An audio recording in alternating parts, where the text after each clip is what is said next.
Capestan dans l'Hérault, petit port paisible sur le canal du Midi. Les micocoulis ont remplacé les platanes malades. Les plaisanciers sont nombreux le long de ces berges. Philippe est l'un d'entre eux. Il vit à l'année sur sa péniche.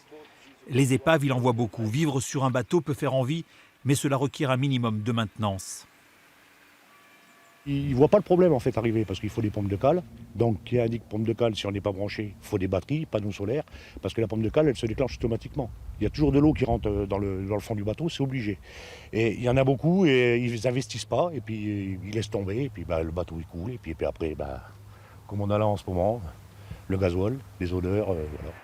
Depuis 5 ans, Voies navigables de France a décidé de répertorier et de retirer les bateaux ventouses.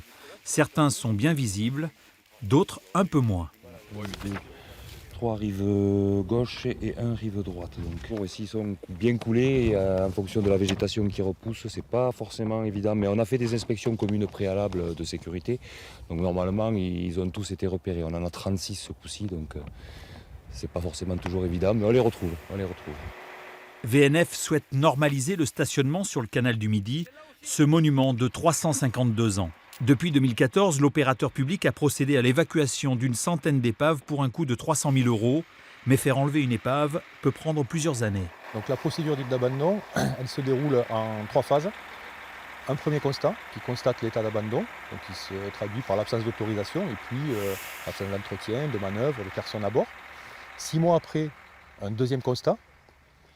L'ensemble est transmis au préfet qui, lui, déclare l'état d'abandon du bateau. Et ensuite, il y a un délai de recours de 2 mois, à l'issue duquel la propriété est pleine et entière à Voies navigables de France et qui procède en général à la destruction du bateau.